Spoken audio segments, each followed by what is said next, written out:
So thank you for giving us an hour of your time this afternoon.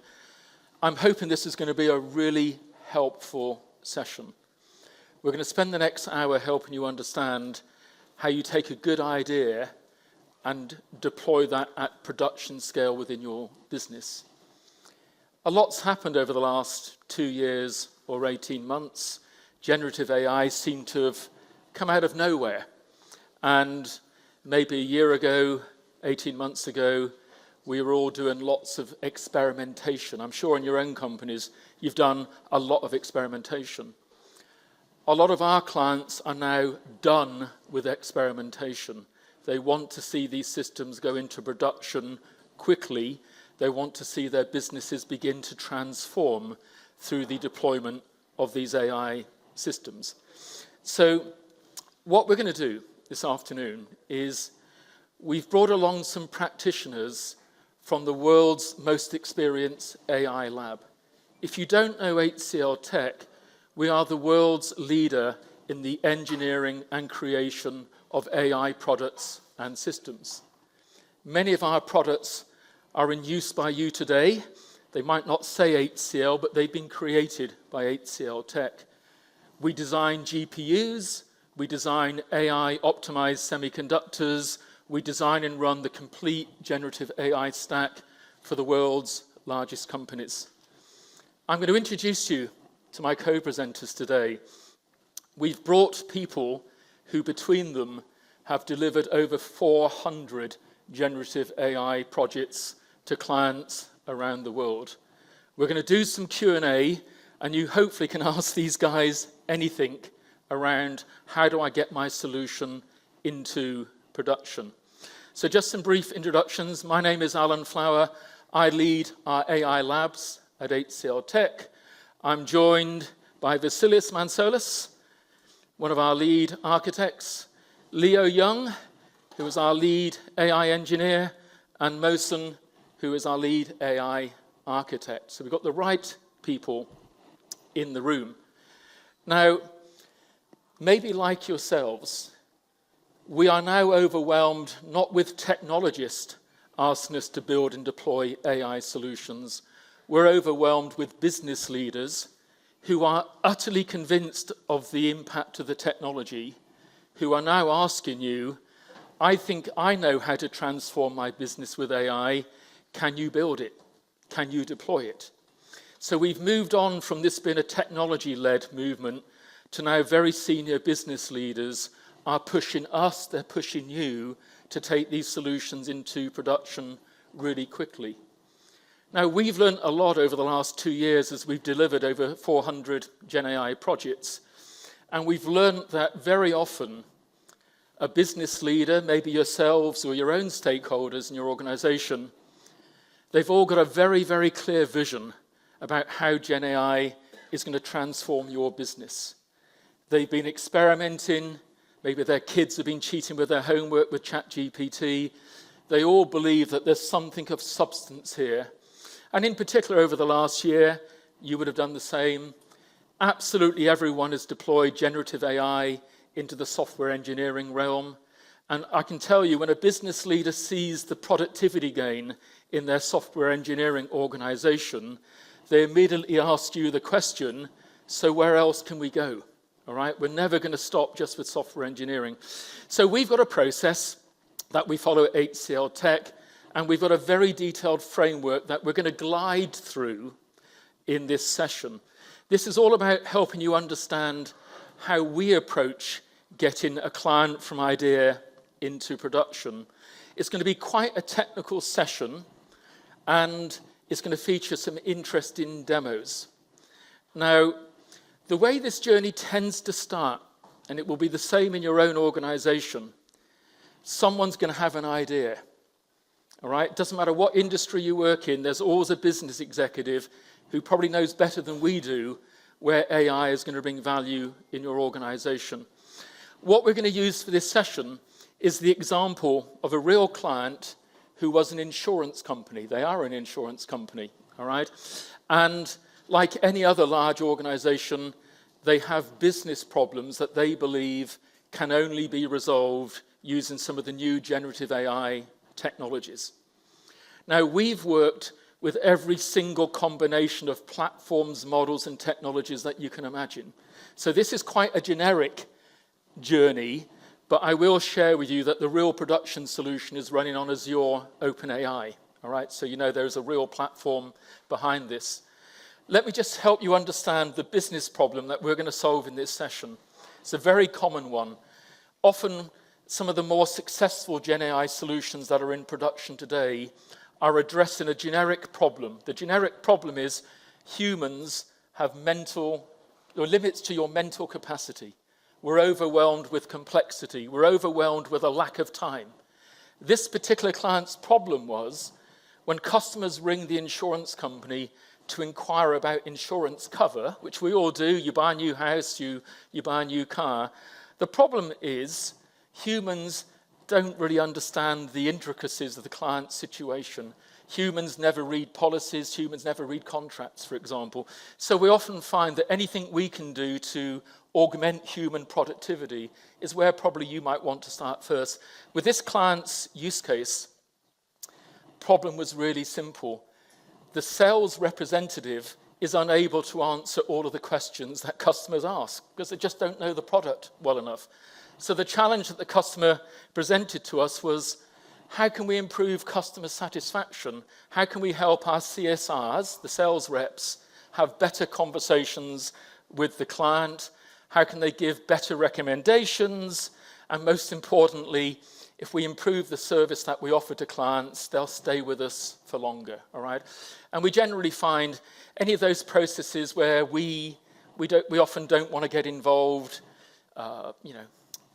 booking an appointment, ringing your insurance company, renewing your contract for your mobile phone, any of those interactions that involve other humans tend to be quite unpopular these days. So we're using AI just to enrich the entire process. So I want you to imagine that you work for an insurance company, someone is telling you, wouldn't it be great if we use GenAI to speak to our customers or help our sales representatives so they can answer questions from clients like, is my insurance premium going to get more expensive as I get older? Not just trivial questions like that. So I'm going to hand over to my colleague Leo at this phase. What we're going to do, we've started with an idea and you don't know whether it's going to work. How confident are you that we can deploy this in production at this stage? I've just been given the problem. We're going to take you through the journey.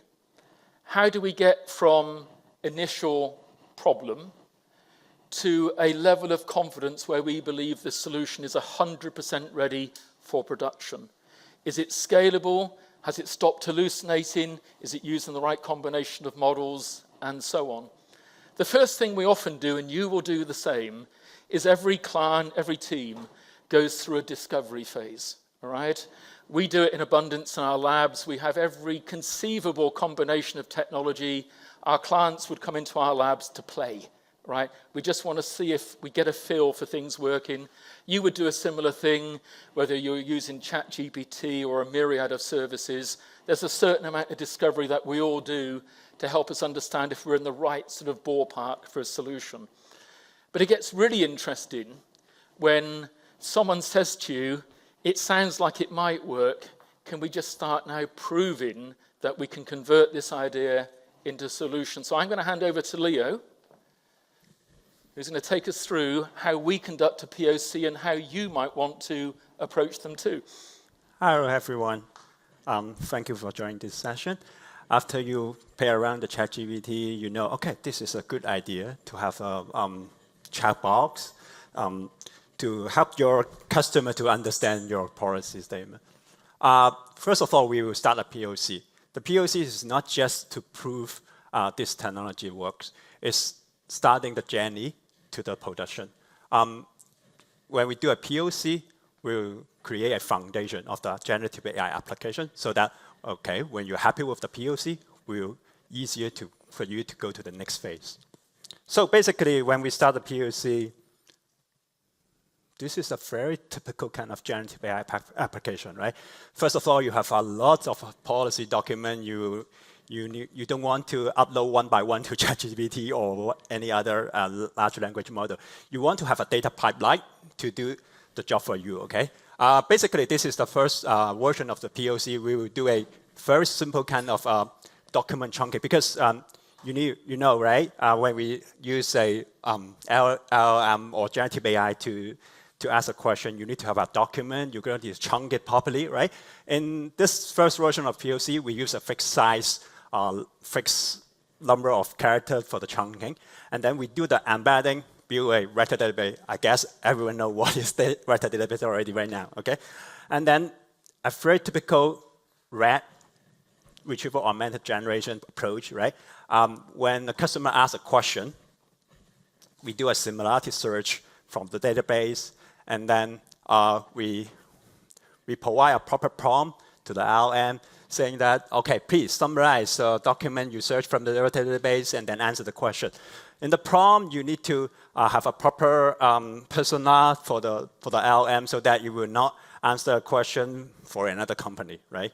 You don't want the LLM to talk about something else, right? You only want the LLM to answer the question properly based on the document. This is what we want to do in this whole generative AI POC. So let me do a demo.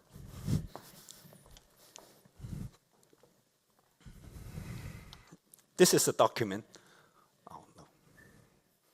Sorry. Let me, where is it? Sounds, okay. Okay, sorry about that. Let me open the first version of the application. Where is my cursor?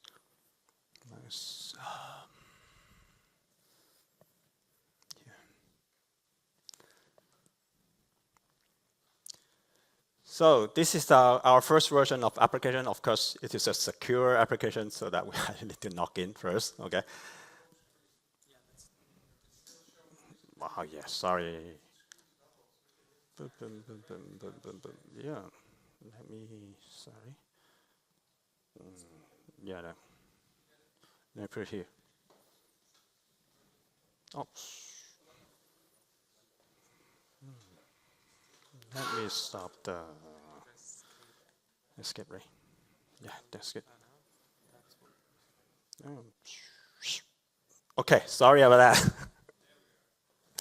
Okay, this is the first version of the demo application. Okay, as I mentioned before, it's a very simple kind of application to prove the technology work, to build a foundation, so that when the business user happy with that, we can easily scale to the production. Let me ask a question here. For example, I want to add my child to my insurance. What should I keep in mind? Very simple kind of question.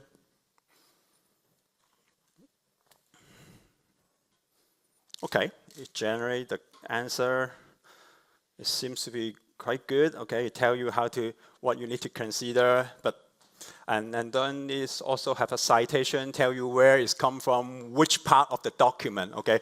It's not showing the whole full document, and then, okay, this is a citation, the full document. It's not like that. Our POC show you, okay, which part of the document the LM generated from, okay? And also, there's a very interesting feature, which useful feature is, okay, the whole paragraph is only 3 citations. I don't really sure what this particular important, if you're blah, blah, blah, blah, blah. Is it really true or not? So I try to double check it. Based on the document, we have a grounding checking, so that to make sure this part of statement really come from the document. It's not from nowhere, okay? You know, LLM, ChatGPT, or wherever it's easy to get hallucination, right? We want to make the application as accurate as possible, reduce the risk of hallucination, okay? This is why we have double checking, we have citation down to the paragraph or sentence level. This is the first part of the POC. Seems quite good, right? Of course, the business user will be happy with that.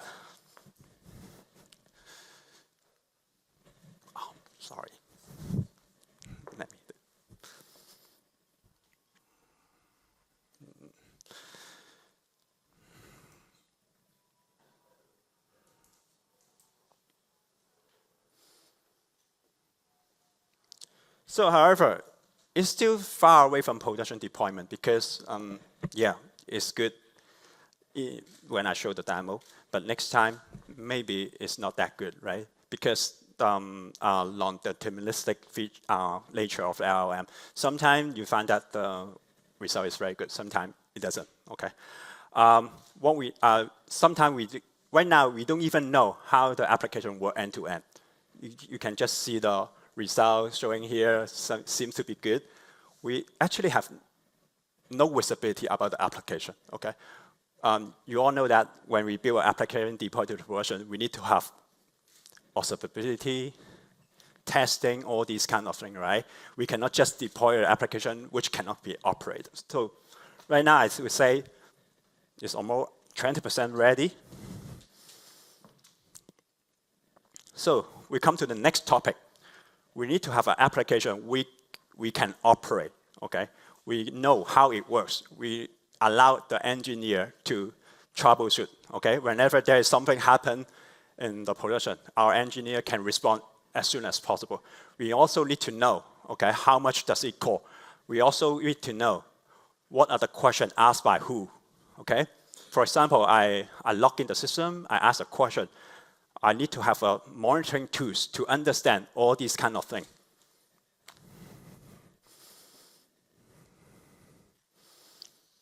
So go to the second version of the application. Sorry.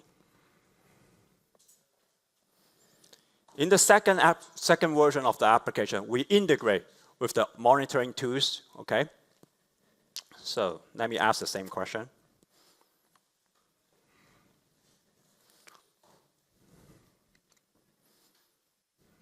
Yeah, obviously, the format is different from the first one, but it doesn't matter, okay?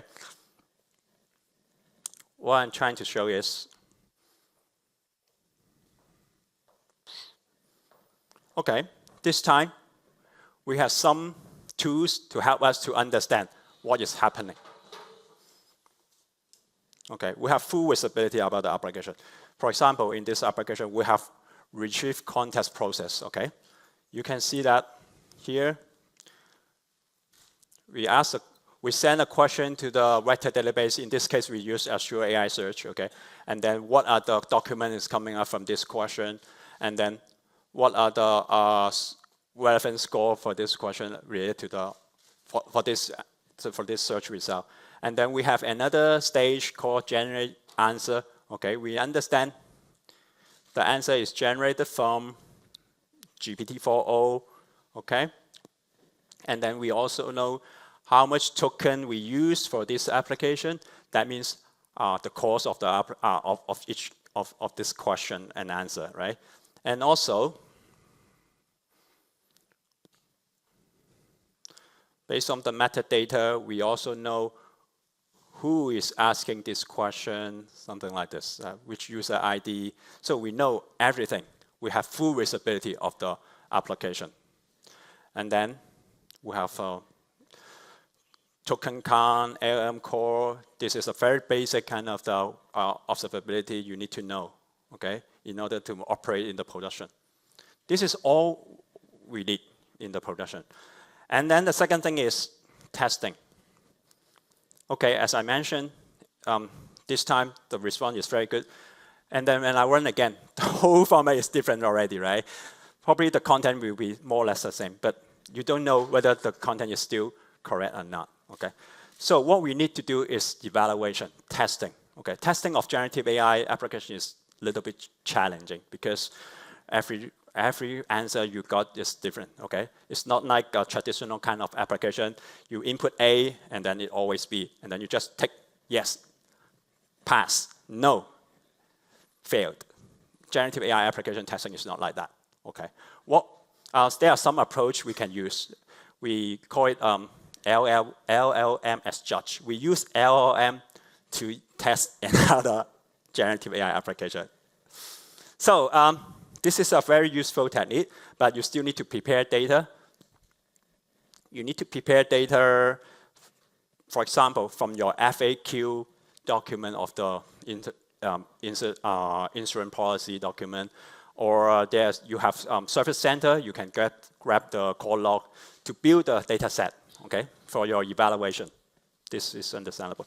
And then you need to think about the metrics for your application as well, okay? For example, in this case, okay, we have accuracy, coherence, depth of thought, okay, and then the level of detail, attention to the detail, to evaluate whether your application is good enough, okay? Because you don't want to build a chat box and then go to the production and then just say a very simple answer to the customer and then piss off the customer. You don't want to do this, right?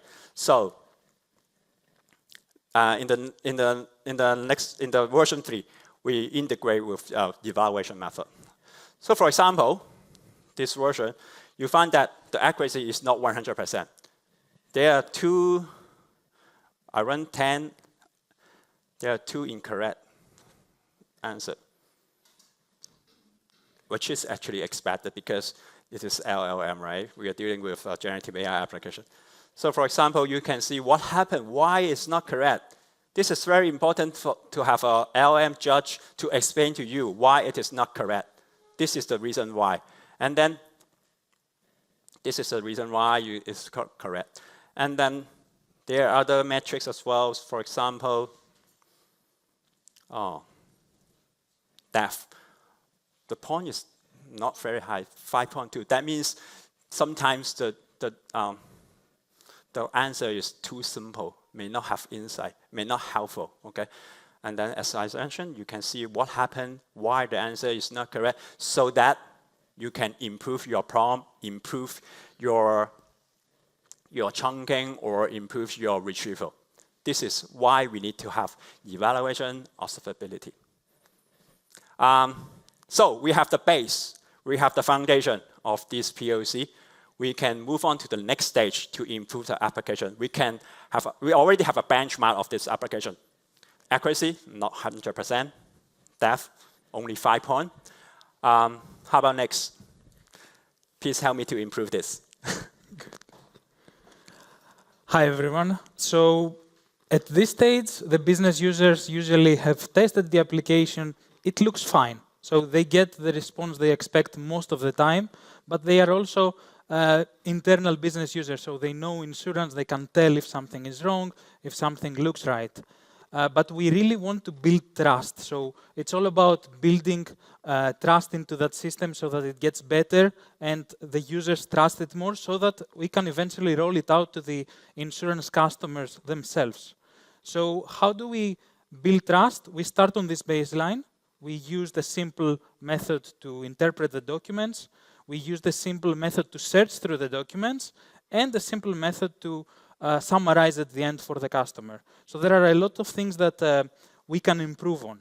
So the whole point is about improving accuracy and the quality of the result. And as we build in the story, the business gets more trust and eventually roll it out. So how can we improve? So there are a couple of things we can touch on. One is the data processing. So there is no magic process that fits any kind of document. Yes, they might be all PDF documents or images, but insurance and legal documents might look similar in structure, but they have some small differences. And there is some science behind that. So how exactly we choose the data processing depends on the persona that we expect to use the application. What kind of questions are they expecting? And also in the content itself. And sometimes, in this use case especially, it's not just policy document, it's internal documents as well that are completely different in structure. So maybe there are 2 pathways. The same for retrieval. There are multiple methods, more advanced than the one we initially used, but it all depends on the questions that are being asked, who is asking them, and how do you want to get the result at the end. Finally, prompt optimization, like an extra step on top of prompt engineering that you all know. Here, there is lots of room for improvement, but we leave it up to the large language model for the dynamic part. So you might put a lot of effort into the prompt engineering built into the application, but as we saw in the early POC stage, the results might vary. You might sometimes get a bullet point response, sometimes you might get a very simple response. So there are lots of dynamic elements. And finally, we will touch on fine-tuning. Why do we need to fine-tune? It's a more expensive process. Is it worth it? So let's start with the data processing part. So here is what the new pipeline for data processing looks like. And PDF documents, other kind of documents in this specific use case are semi-structured, and we can combine them with some unstructured data. What we have introduced on top is a more complex process to deal with the document itself. So how we split it up into sections that are not based on how many words are in a specific sentence, but are based on the actual semantics. So the structure changes, the sections change. What is the title? And also we are introducing generative AI and a large language model to help with the data processing. This is a background process that runs before we can actually ask any question. And there is a lot of room for improvement if we include on top of the documents and the embeddings, we include metadata. Things like what is the page number or other labels that would help when we eventually use this database to do a search. And we have added over there at the end, it doesn't fit into every use case, but besides a vector database, we can also populate a graph database. And that would allow us to use generative AI to create connections between the data. So if the data fits this idea, we can create connections between the data that would make our search capabilities later on very powerful. So this is the data part. We are using a more structured approach, and we expect better search capabilities. But if we look over on the retrieval side, so this is what is happening in real time when we are interacting with the application. The user is asking a question, and we search through the database, we send it to a large language model, we get a response. This is the simple approach. Here we are doing something more complex. We are using a pattern called RAG fusion. And what we are doing, we are taking what the user is asking for, and we are decomposing this question into some more fundamental question, easier to answer, easier to search through the database. And then another step, we are introducing more large language models into the mix. We are judging the results. So do those results look really relevant? Is the search result prioritized correctly? Maybe we can find that the results are missing, or maybe we can find results that are not really relevant. And then, as the last stage, we do the summarization back to the user. So introducing this multiple model architecture greatly increases our chances of getting a better and more consistent response at the end. But at this point, it's all speculation, theory, based on our experience dealing with those documents. We are introducing a slightly more advanced process. The whole point is for this application to get better. So what we are targeting to do is increase the accuracy. Luckily, Leo has already introduced an evaluation framework. So when we actually run version 0.3 of our application using a similar query, we can go back, run the evaluation, figure out how much we improved. At this point, we expect that even the business user would be able to tell if it's good enough, because they saw the first result, it was not inconsistent. So let's see what happens when we try a similar query in the new application architecture. As we introduce extra large language models, the result latency might get affected, but this is nothing compared to the outcome that we can get. And as you can see here, the result that we are getting is more structured according to what the requirements were. We introduced prompt engineering so that we can get this effect. We introduced better search results, so the summarization, which is the last step, has more results from the document to deal with. And at the final stage, this looks even better. So a business user at this stage told us that, yes, this is much better than the previous version. So we build on top of that trust.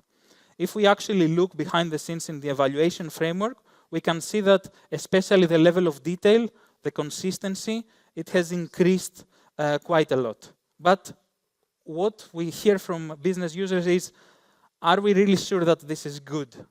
because we asked 100 questions, we have some standard FAQs, but the insurance customer can potentially ask anything.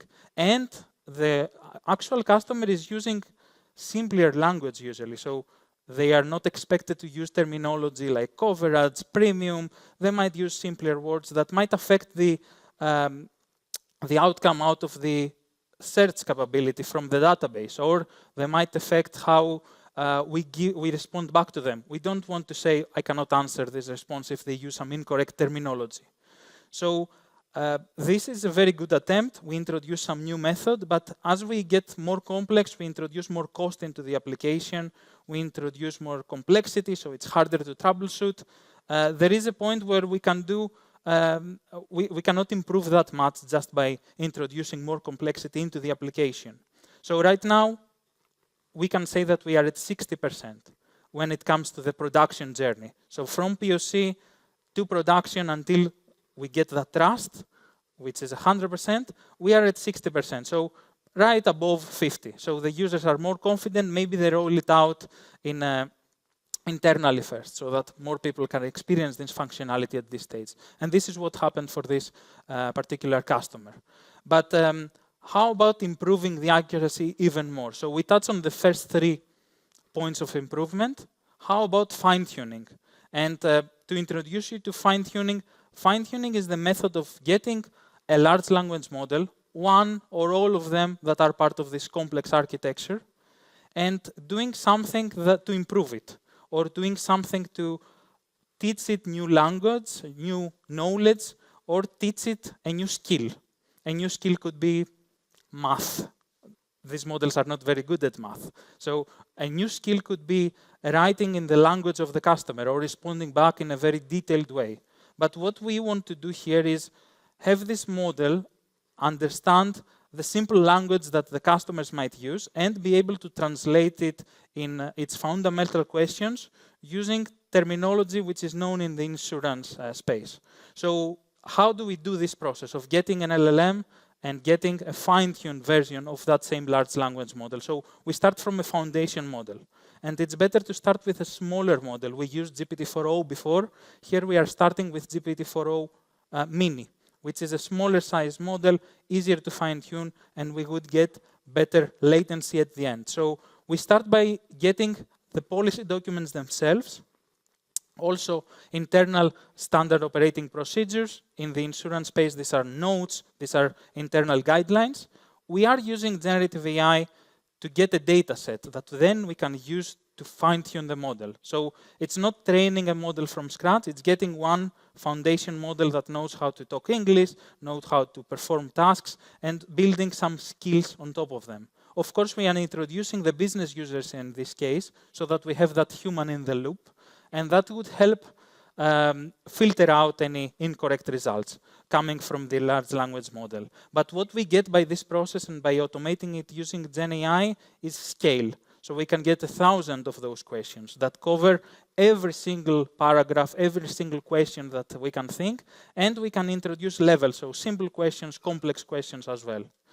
Let's see an example so that we can understand this better. So after we have gone through this process takes from a couple of hours to a couple of days, if it's a very big attempt, and we get a new model. So if you remember the big architecture, there was a model that decomposes the question that the user is asking.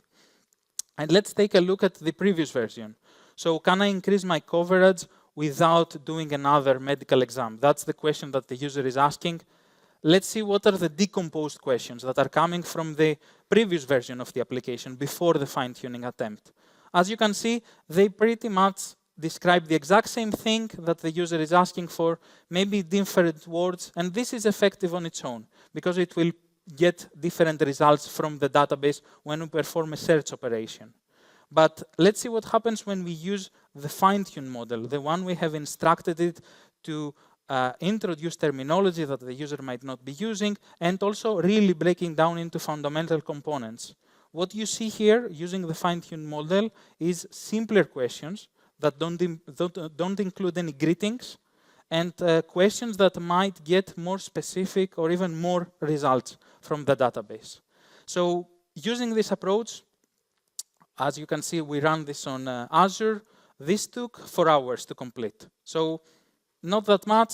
It could be a little bit expensive, but it's an okay experiment to run. And we use not only a data set to fine-tune the model, we use the similar data set that has been validated by business users to evaluate the fine-tuning attempt. So at the model level, the fine-tuning was successful. We were able to get some very good accuracy just by running it for 4 hours. What were the actual results? Because that's what matters. It's the end-to-end accuracy and quality that we are trying to improve. It doesn't matter if we introduce a small change into that big architecture with multiple models. So what we actually saw is a 50% increase in the context precision and context recall. And those are the two metrics that have to do with how many results were retrieved from the database, and if we missed any that might be relevant. Of course, to get this level of detail during the evaluation, we had a very good data set created beforehand that included gold questions, so questions and answer pairs, including all the context, including all the citations that were coming as part of the fine-tuning. So we introduced a lot of prompt engineering that improved a bit. We introduced a very advanced retrieval technique. We introduced a better data handling mechanism. And on top of that, we brought in fine-tuning only for the part of the architecture that really matters. At this point, we have a very good architecture.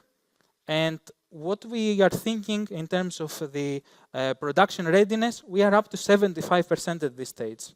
Because going back to observability, going back to evaluation, the business users now have a real metric. They have the data to back this up. So they feel confident and more confident, and they know that we run thousands of questions behind the scenes. Not only the limited FAQ that they might have at their disposal during the regular UAT phase. And at this point, 75 is good enough, but there are other stuff we should consider. So Mohsen will take us through that journey. I kind of think that we technical people are not really good at explaining stuff. We use a lot of jargons, and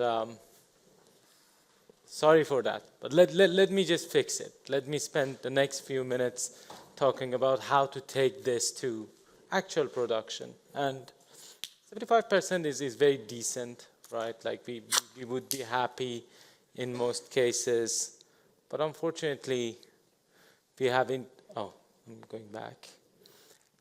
It's not enough. It's not enough for many businesses. It's not enough to actually have businesses relying on this technology if it's only 75%, right?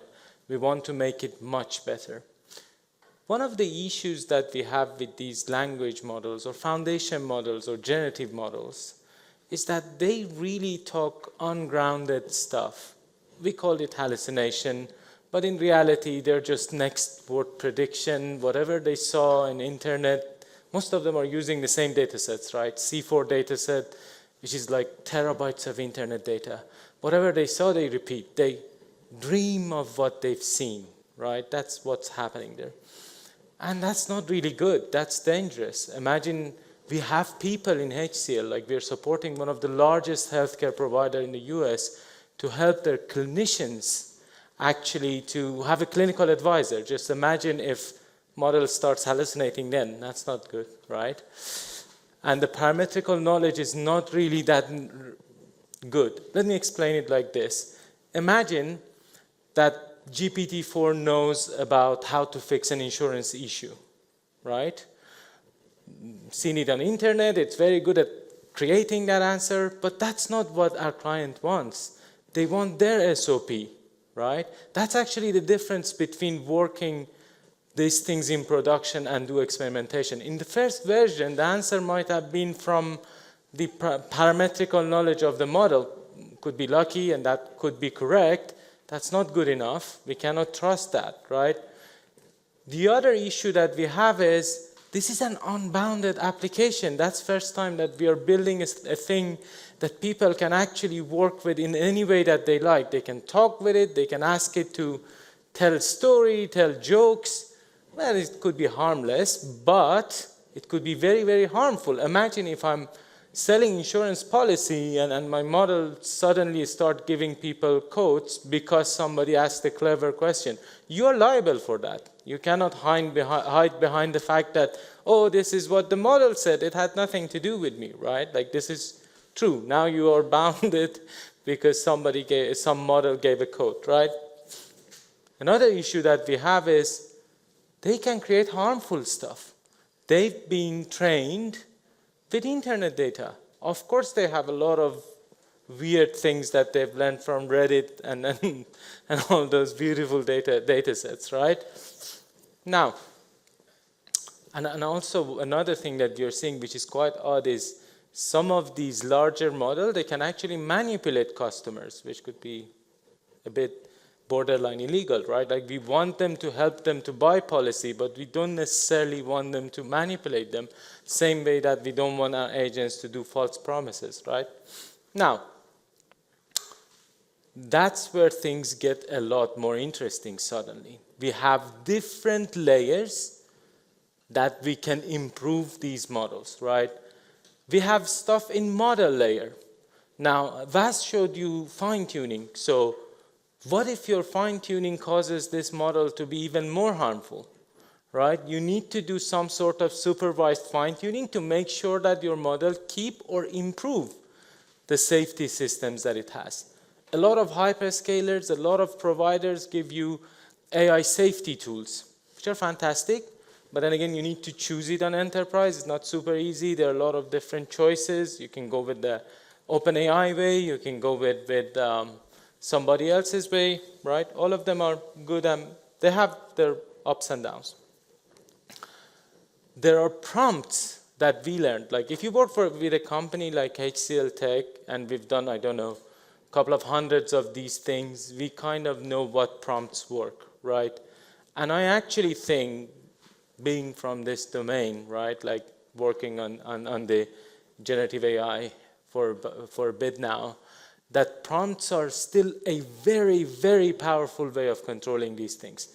So we need to collect those prompts. We know which prompts cause less hallucination, right? We can share this with you. Governance, a topic that was there before, it is here now and will be there forever. There are governance tools that we need to consider. And there are examples of our partners in HCL which are having very solid governance technologies. And finally, probably the most important bit is the user layer. You can do a lot of stuff on the application layer, by the way. We know that. We've been creating applications for a couple of decades now, right, Alan? So we could still use all those knowledge that we have. Look, having conversation everywhere is not the best idea, for example. Sometimes having a button is a lot more clear way of communicating with the system, right? We want these systems to be intuitive. We want these systems to be safe. So, with that, in the example that we have, we want to introduce two guardrails. Guardrails are quite interesting. Guardrails are us using LLMs to control what goes into the system and what comes out of them. There are different set of input guardrails, output guardrails. There are certain things that we want to code procedurally. This is, again, this is a very interesting topic. We're using a lot of open source tools to do that. We are using experimentation there. But long story short, without guardrails, we cannot actually go to production, right? So when we add the guardrail, I would say that we are a little bit in a better place, right? Let's take a look at the demo. Let's see what will happen without guardrail and what will happen with guardrail. The way to look at it is, right, like, just put the question. Let's take a look at this. Yeah. Sorry. Celia is logging in. So without the guardrail, model will answer whatever it thinks is safe, because these models, they have model level safety. This looks like a very harmless question, right? Please recommend a life insurance plan for me. Most of our customers do not want us to do that. That's something that a human should do. We don't want to be liable of a model, at least at this stage, to create that answer. There are no way that you can stop this with prompts, right? People find clever ways of jailbreaking this thing and get a product recommendation. These are the examples of where we need to have guardrails. Now, enable the advanced guardrail and ask the same question. So think about advanced guardrail as like a person looking at whatever goes to the system and stopping things from happening. So it's actually a Nemo guardrail, I think. We are using NVIDIA framework for that, and we stop that. Okay, let's go back to the slides, and I want to summarize somehow what we were talking about up until now, and hopefully lead you on with something that you can take from this session. If there's one thing, I want to tell you a few stories as well. Like working with these customers and mostly working in AI field, we figured out that actually we need reference architecture, right? Like we actually need to build for the application and for the AI bit. The methodology that we showed you today, right? It was quite simply an evaluation-driven development. It's like collect the right data, keep evaluating, make sure that you are improving. Drifts will happen, right? There are a lot of things, even from our experience of using predictive models, we know that they're not always getting better. Maybe the new version is not really happy with your prompt. So you need to constantly evaluate. Evaluation-driven design was the concept that you've seen today. And I want to tell you another keyword, compound AI systems. What we will do normally in 90% of the work that we do is building systems that are partially driven by generative AI. There is predictive AI. So what we haven't shown today is how we do price calculation, how we figure out demands on a specific insurance products. All those fantastic things are still done by predictive models, right? They're not going anywhere. Transformers are brilliant. The LLMs are like lovely, lovely things, but they're not the whole thing. The value is in compound systems, right? So we are building evaluation-driven kind of flows for compound AI systems. And I show you two final slides. Now, there are two kind of daunting architectures here. The right one is the GenAI model perspective. From GenAI, these are the new fancy toys that we add to the people's environment, and there is no complexity without a reason. We are adding them because, as for example, Leo said, evaluating these things is not straightforward. Now you need to have evaluation stuff. You're now having multiple foundation models. You need to control all of that. And there's an application stuff as well. And that's where I guess that's actually the reason that we are called AI and Cloud Native Labs. Because I assume that what you're seeing in the left side, GenAI application perspective, is something that companies like HCL have been doing for years now. They're still there. All these applications, you still require to have API gateways. You still require to have event handlers and all those kind of things that we know we need to. You need to build a cloud native application at the end of the day, right? And to build the synergy between these two is the difference between a failed one-off POC that we've done with an API call to OpenAI and a production-grade thing that our customers will use. That's my assessment. And when we look at the application layer, I mean, I won't spend too much time here because that's more explained, and I want to give back some time for questions. Let me just tell you a few things that we are doing in GenAI reference architecture in reality.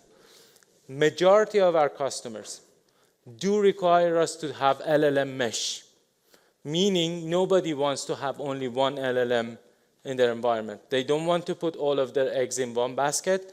They have a couple of different large language models. Caching is a huge thing that we are creating for these systems. Whenever I see a POC that doesn't have caching and people are going to production, it's kind of odd. Just imagine you're paying per token, you already know the answer, and you're doing this thing again, right? There are proxy discussions here, the authentication work that we need to do for these complex compound AI systems. And if you think about it, all the agentic noise that is out there is the same as what we had for software engineering. Agentic systems are, from our point of view, normal software applications that instead of using procedural logic, they're using LLMs in center to decide what kind of tool they should put information from. So, I'll stop with saying one thing which might surprise you. POCs that we do, the MVPs that we do, normally take 8 weeks. So the whole shebang of all the stuff that Leo, Vas have shown you, we can do it for you, we can do it with you in 8 weeks or less. And well, I'm amazed you got through that content on time, actually, to be honest with you, right? So the most surprising thing, this is a real solution, by the way, right? The most surprising thing about this solution, it went into production 1 year ago. Not today, 1 year ago. So this is what we were doing a year ago. And I think Mohsen touched on some of the multimodal agentic systems that clients are now expecting all of us, quite frankly, to build. So I'm hoping it gave you a flavor of our approach and some of the challenges that you will encounter as you take your own solutions into production. Mohsen actually touched on a really important thing. We've done so many of these projects. Most of you have probably started your project with a hyperscaler. And I know which one, by the way, right? Because it's easy, all right? When you get closer to production, you're going to change your mind. This is a hybrid multi-cloud journey. The evidence seems to be that probably at least half of these solutions are going to run on-prem, not in the cloud. You're going to be confronted with designing and building the entire stack yourselves. We've got many clients who look at that combination of their data and the model as a strategic asset.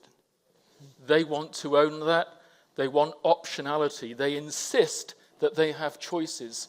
This is why we see such huge interest in the Llama models from Meta. Anyone doing fine-tuning, I can guarantee you're doing it with Llama most likely. That is the industry's #1 choice for more open, portable models. So you've got all of these considerations around what's the architecture going to be, where am I going to run it, where will my business insist that I run it, because your business might insist that this goes in your data center. So lots of those considerations. Just a couple of things to leave with you, really, and we're going to open the floor for some questions, right? We are lucky in HCLTech. We are the world's largest engineering services provider.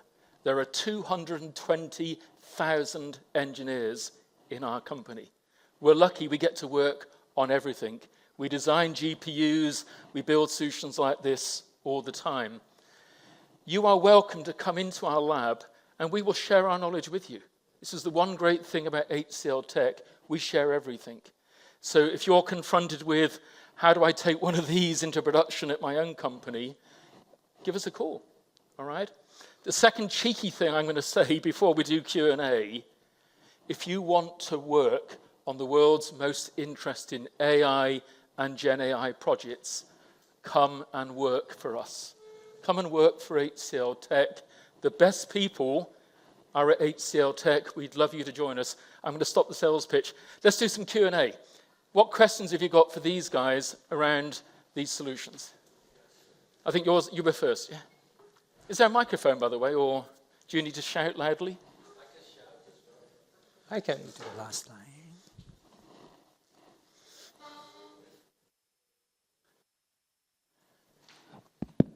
just interesting to know on what kind of infrastructure you run this if you don't use public cloud. What do you use in-house?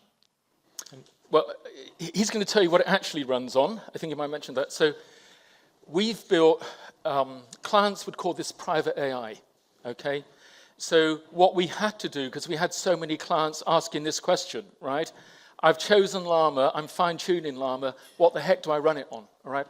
So we had to build, we have an AI data center in HCLTech that we built for one reason only, to help you answer that question, all right? So working with companies like NVIDIA, Dell, and many others, we've got all of this built in a showcase environment because everyone is asking that question.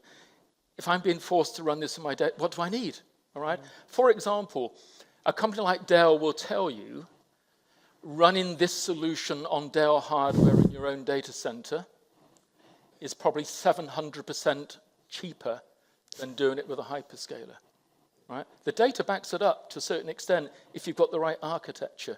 This is why a lot of these solutions are not ending up where you expect them possibly to end up. Mohsen, where does this one actually run? So this one, look, I want to say that we have a hybrid range of stuff. Like, this was a POC, but in reality, some of this even can run on people's PC, right? With an invent of NPUs, we have small language models running on very, very tiny, like, actual footprint, right?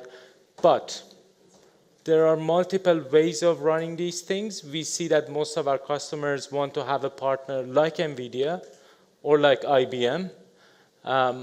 You can run them open source.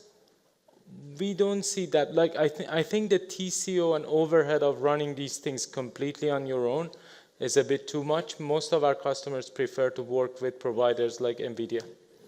Yeah, and one really important thing, Mohsen touched on a project we're doing, which is a little bit secretive, right? We have an AI clinical advisor just about to go into production, right? The business problem we're solving, it's a problem in the UK, it might be a problem in your country too. When you go and see your doctor, you get that much time, right? You get that much time. And using AI, we can actually increase the productivity of doctors and clinicians, right? Our client thinks if we can give each doctor, is it 5 minutes a week through and it'll be far more than 5 minutes, it's going to save them $100 million a year, all right? To start with, it'll be a lot larger than that. But the clinical advisor solution that we've built, the latest architecture, half the solution runs on an AI PC. It leverages the NPU in the device, dealing with patient data where it needs to be handled in a secure platform. Backend is running either on OpenAI or Llama, quite frankly, all right? Yeah. But it's a good example where your business requirements might force the architecture to change. Fantastic. Next question. Right behind you. Thank you for this interesting talk. I would be really curious when you went the step from the RAG to the fine-tuned model. So first of all, how long did it take you to create the data set? So we saw 4 hours for the training, but what was the creation of the data set? And the second thing, how did you evaluate when it's worth really fine-tuning? So when is the RAG not enough? When do I need to fine-tune, and which metrics do you use for that? So this is a very, very interesting question, right? Because I don't think, and I think we don't think that you need to fine-tune for every use case. So it's not a natural progression. That's not the case. RAG will be there, and RAG is getting better and better because of the dynamic nature of the data. Fine-tune only makes sense if we want to add parametrical knowledge to the models. The biggest asset, and I say that to a lot of our chief data officer friends that are going to the lab, the biggest asset that you have for fine-tuning is actually log and audit of how people are using your MVPs. That's where we get the data. Then we can use LLMs to synthesize a lot of examples, right? I don't know, Vas can say what was that particular GPT-4 number of examples, but the data is actually with the business people. One of the most amazing thing that happened, you don't necessarily need a lot of AI people to come and create those data sets for you. Now, business people can do that for you, right? Validate their prompt input. And then what we will do is convert them, synthesize them to a set of instruction data set, and we do instructed fine-tuning, the one that you see there. What metrics should I follow in order to figure out if my fine-tuning works? As a matter of fact, the app, think about that evaluation capability that Leo was showing every time. That's our North Star. We are constantly playing, changing, not only fine-tune, you might end up changing the model. You still need to take a look at the same things. If the fine-tuning doesn't decrease the latency, if it doesn't make it more accurate, I think it's a failed project. Yeah. We need to be. Yeah, if I could add to that, what we didn't showcase is the continuous improvement. So let's say we reach that 90% mark, we deploy to production. Part of the reference architecture, we had a feedback loop. And we also have human feedback. So select users or all of our users can give feedback on the answers. And then we utilize that feedback to get more results. So to answer your first question, it takes a couple of hours to really generate the data set the first time. But at this point, it's synthetic data. Yes, business users are validating, but as soon as you roll it out to production, that's where you get the actual value. Thanks, Faz. Someone's waving at me frantically, which means there are no time for any further questions, unfortunately, right? But look, thank you for your attention, and thank you for the good questions as well. Hopefully you found it informative. And just one final thing. We do have a booth here, right? I know we didn't really have enough time. Please, if you wish, visit the HCLTech booth. We can take your details. We can have a more involved conversation later. And it's completely wrong for me to suggest that I should poach anyone else's employees to work for HCLTech. But please come and talk to us on the booth. Thank you very much. Thank you. Thank you very much. Thank you.